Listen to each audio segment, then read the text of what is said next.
Sylvia Pinel, ministre de l'Artisanat, du Commerce et du Tourisme, était ce 17 janvier de passage dans le Gard, dans le cadre de son projet de loi relatif à l'artisanat, au commerce et aux très petites entreprises.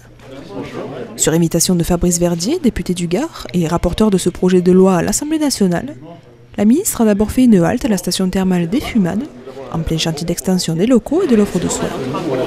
Donc on est un site d'exception pour le développement du tourisme, parce qu'à 1 heure et demie de chez nous, il y a un potentiel absolument considérable.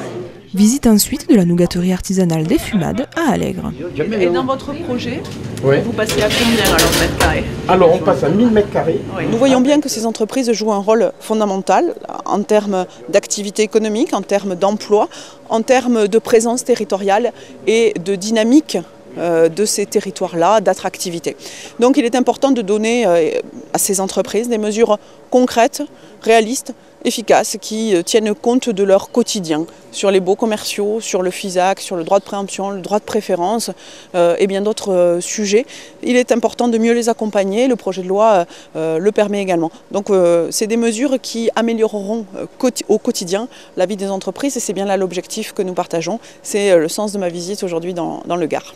Moi je souhaitais mettre en avant des entreprises qui marchent, des entrepreneurs qui se battent aux côtés d'élus qui se battent pour leur territoire, comme l'agglomération d'Alès ou la commune d'Allègre. Et c'était important d'aller d'abord voir la station thermale, ses perspectives et l'enjeu en termes d'emploi que ça constitue pour le territoire. Et puis aussi de voir un chef d'entreprise comme M. Dural, le nougatier artisanal, qui lui-même a créé des emplois, déjà 3 ici dans une petite structure et qui va se développer sur une cave coopérative en créant encore 5 ou 6 emplois. Voilà, on est dans l'économie réelle, l'économie qui fonctionne, l'économie artisanale mais aussi touristique, on est dans la vraie vie.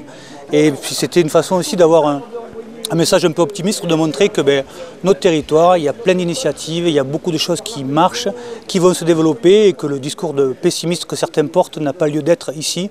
Ici c'est parfois dur mais en tout cas on se bat et c'est l'union sacrée de tous les acteurs, l'agglomération, la ville d'Alès, Allègre-les-Fumades, du député et de tous qui veulent faire en sorte que ce territoire se développe de façon durable, harmonieuse et créer des emplois parce que c'est un besoin très fort chez nous. Vraiment, je suis heureuse et je veux remercier l'ensemble des élus et monsieur le directeur pour leur accueil, de me permettre de constater sur le terrain un certain nombre de réalisations, de projets, d'ambitions et aussi d'espérance et de confiance. C'est important dans le moment dans lequel nous vivons d'avoir justement des élus audacieux, des entreprises qui ne baissent pas les bras, qui se battent. Et mes origines lozériennes me rappellent que effectivement la ténacité, le courage et le volontarisme sont bien des marques de fabrique que nous pouvons partager entre le Gard et la Lozère. La ministre a terminé son périple gardois en visitant le site du Pont du Gard, avant de présenter et de débattre sur son projet de loi avec les acteurs économiques du département dans l'après-midi.